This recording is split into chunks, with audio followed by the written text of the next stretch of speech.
about Afghanistan? Are you pleased to see the Taliban back in control in Afghanistan? Were you pleased to see the West defeated? Mark, Afghanistan, there was never going to be a military solution. Anyone who knows the history of Afghanistan, and the British above all, have experienced 3 wars in Afghanistan. The 3 times they've gone into Afghanistan in the 19th century, twice in 19th and once in the 20th century.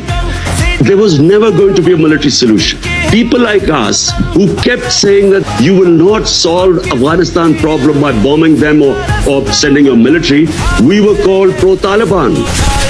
People like us were always talking about how would there be people in Afghanistan. For 40 years they've been suffering. Mark, this is not a football match whether you're on one side or the other. When Afghanistan, when there are problems there, the country that suffers most is Pakistan. Because we already have 3.5 billion Afghan refugees there. You said the chains of slavery had been broken in the country. What, when the Americans left and the British, what did you mean by that? It was deliberately distorted. I was speaking in Urdu. I was talking about getting rid of mental slavery. We still have the colonial education system with elite is taught in English medium. We had first time in our history had one syllabus for everyone, and I said that mental slavery is far worse than physical slavery. In that context, I refer to Afghanistan, where physical, they're fighting for their freedom. What about the slavery of women? Are you concerned that they seem to be going back on their commitment to allow girls back to school, and they're now insisting women cover their faces? Are you worried at all about what is happening there?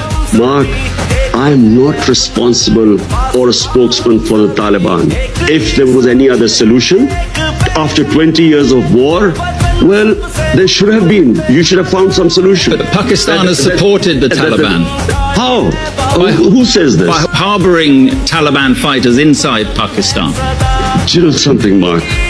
There is so much propaganda and ignorance about this whole Pakistan-Afghanistan situation. Pakistan lost 80,000 people. No country which supported the US in the war on terror gives as many sacrifices as we did. The only reason we lost 80,000 people was because we joined the US war on terror. Because the US was trying to find a military solution in Afghanistan where none existed, we were blamed. A country that gives sacrifices, we were blamed for the lack of success in Afghanistan. What is happening in Afghanistan has nothing to do with us. The fact is that a war in Afghanistan meant 5 million refugees at the beginning in the 80s. We have 3.5 million refugees. We had what were the Pakistan Taliban who were fighting against our state. We still have terrorism as a result of participating in the US war.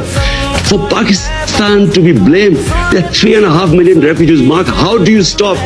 How do we know who would go across and be with the Taliban? So Pakistan first time we fenced our border. There was open border before. So now 3.5 years, we have fenced the border. But please do not blame Pakistan. Pakistan is the collateral damage.